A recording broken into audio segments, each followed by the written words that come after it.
Welcome to Abhay Vlogs. Subscribe, hit like button, share the videos.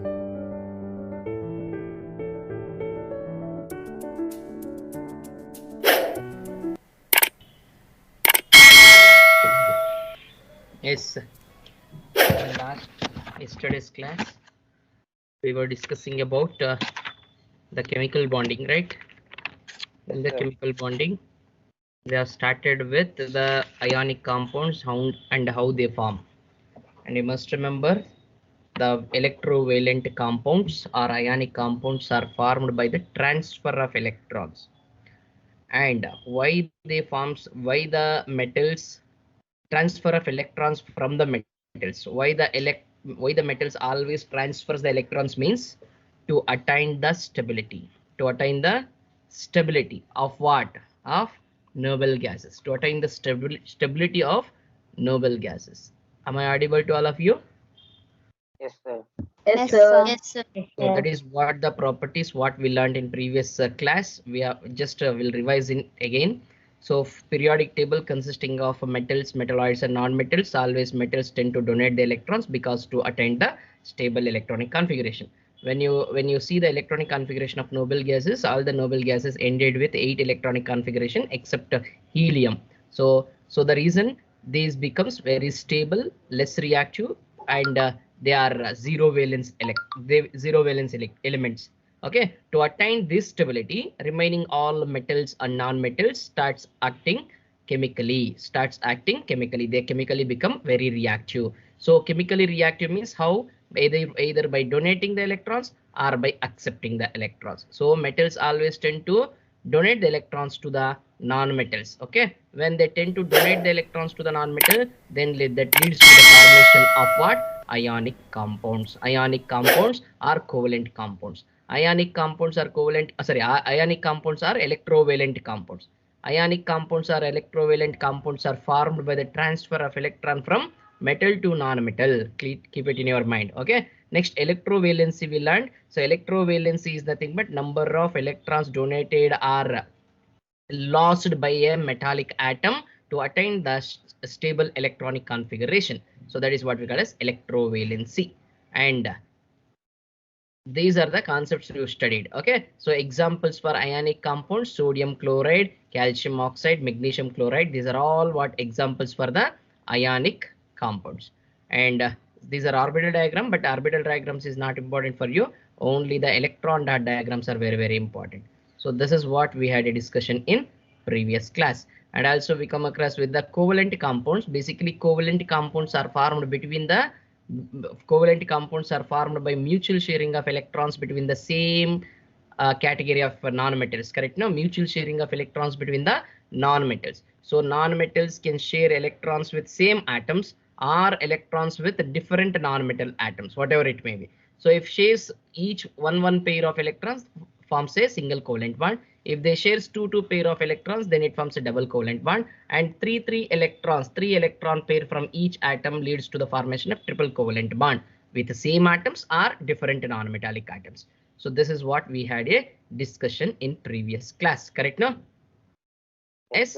So now you must remember the triple covalent bond you will find in the nitrogen gas. Keep it in your mind. Nitrogen gas contains a triple covalent bond, whereas ammonia contains what? Ammonia NH3 is the formula. Nitrogen have 3 valence electrons and 2 lone pair electrons are there. These 3 valence electrons shares 3 electrons with 3 different hydrogens. Now, what is the bond type present in ammonia and nitrogen? Nitrogen, the bond is triple covalent bond. Correct now? What about ammonia? In ammonia, the bond is 3 single covalent bonds. Bond is single covalent bond only, nitrogen and hydrogen. But how many are there? 3 single covalent bonds are there. Don't get confused. Okay. So this is what about the things what we discussed in previous class. Now let us move to the remaining concepts. Covalent compounds. Covalent bonds are 3 bonds, are single, double and triple covalent bonds. And there are 2 types of covalent compounds are there. What are the 2 types of covalent compounds means? One is polar covalent compounds and another one is non-polar covalent compounds. Keep it in your mind. One is polar covalent compound. Another one is non-polar covalent compound. So what is the meaning of polar? Poles are nothing but that what is that charges. I can say that the positively charged and negatively charged. Polar means the compounds which exhibits the charges. Clear now? Polar means the compounds which exhibits the charges. Covalent compounds already you learned. What is the meaning of covalent compounds? Covalent compounds are formed by mutual sharing of electrons. Correct now? By mutual sharing of electrons. For example, if you take a oxygen or nitrogen dioxide or sulfur dioxide, whatever it may be. So basically, they all nonmetals mutually shares the electrons to form a compounds. Look at here, hydrogen and chlorine. They mutually shares the electron because of valency of chlorine is 1, valency of hydrogen is also 1, but the one electron from each atom mutually shares to form a covalent compound. Correct now? So when they are sharing mutually, they should not form any charge. Correct now? Because of electrons are equally distributing. Yeah, electrons are equally distributing to form a bond. Correct? So basically, generally, if you remember, generally, ionic compounds exhibits charge. Ionic compounds exhibits charge because of Na plus and Cl minus will form. But covalent compounds should not exhibit the charge because of same kind of atoms. They mutually shares the electrons to form a compound. Correct?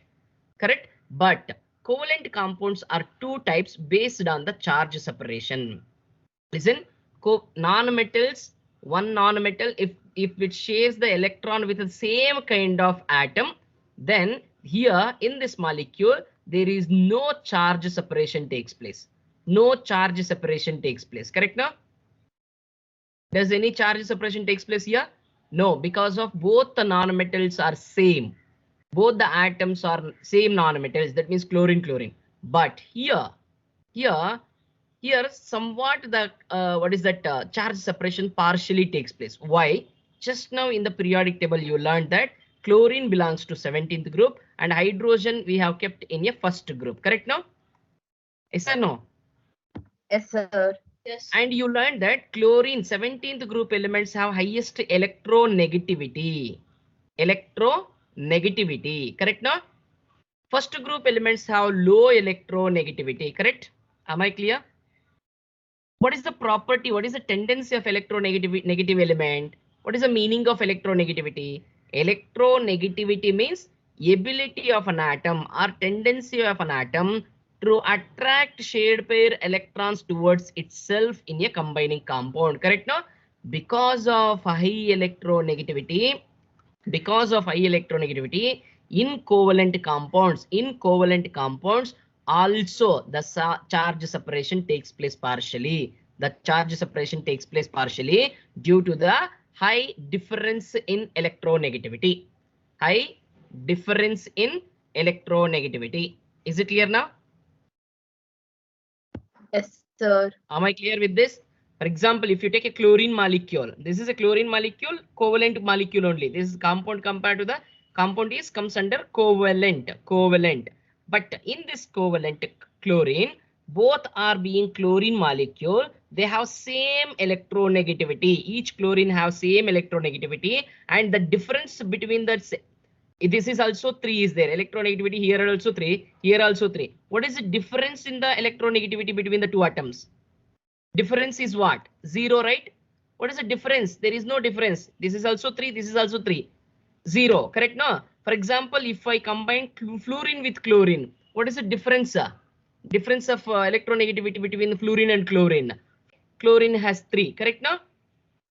Yes, Yes or sir. no? Then difference is what? Electronegativity difference is 1. Understood? 1. So if it wanted to exhibit more the electronegativity difference between the two atoms is 1, then obviously they belongs to the non-polar covalent compounds. Non-polar covalent compounds means they do not exhibit charge separation. So listen, covalent compounds has been classified into two categories. One is non-polar covalent compounds.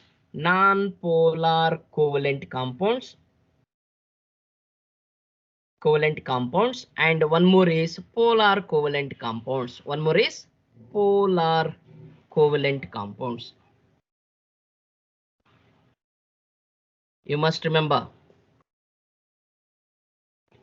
Okay, so non-polar covalent compounds, in non-polar covalent compounds, the electrons are equally distributed. Correct? No, almost equally distributed. Electrons are equally distributed. For example, fluorine and chlorine, if you take, fluorine also shares one electron, chlorine also shares one electron.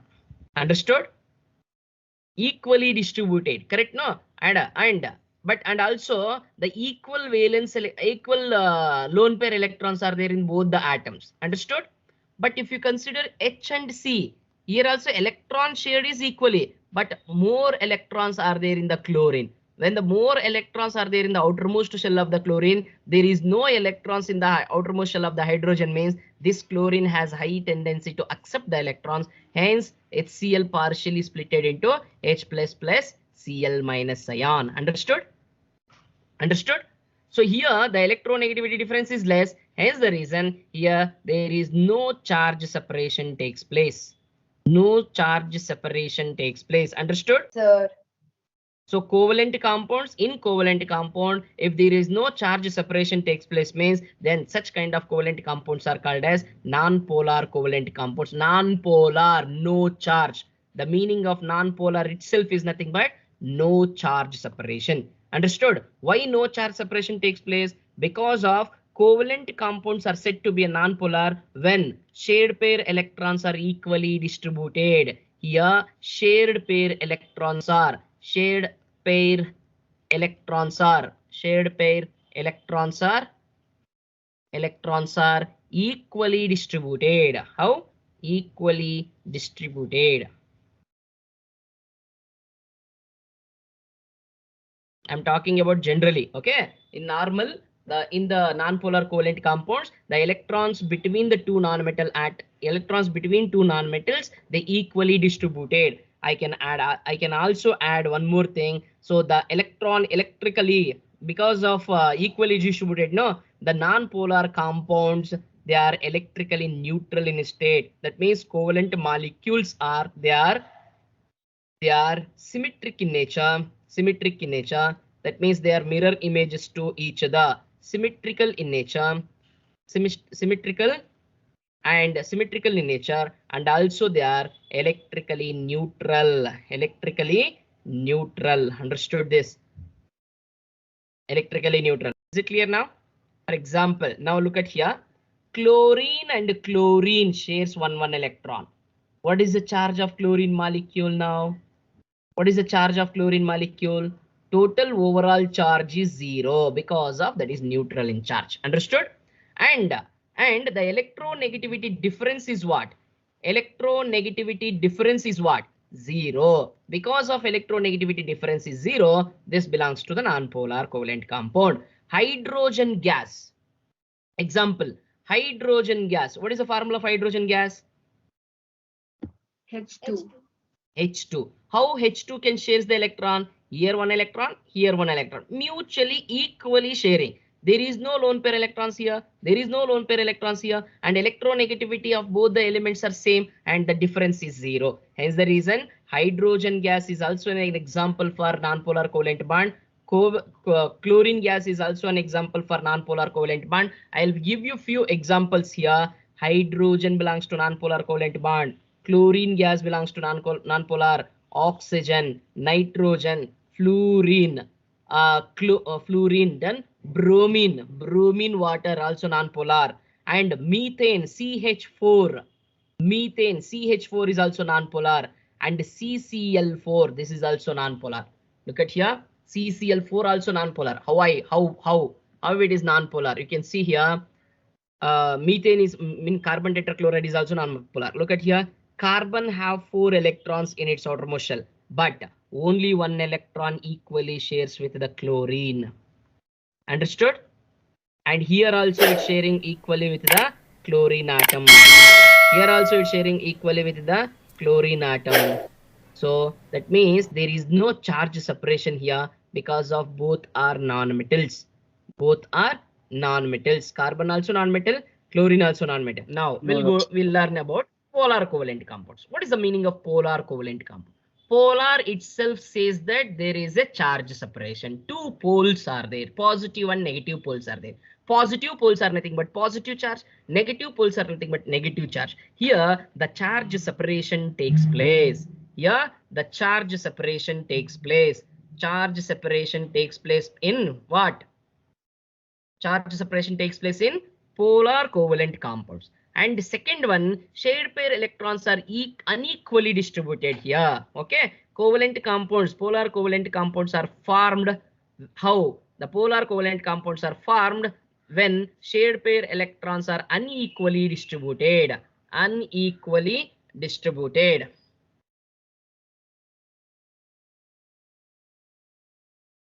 Is it clear now? Unequally distributed between the two atoms. And next point is what? They are not symmetric. Polar covalent compounds are asymmetric in nature. How they asymmetric in nature? They are not symmetric in nature. They are asymmetric in nature. What is the meaning of asymmetric? Means they are not mirror images to each other. Asymmetric in nature. For example, if you take a HCl only, if you pass a line here, if you place a mirror here, this side hydrogen is there. Can you able to see the chlorine in the mirror image?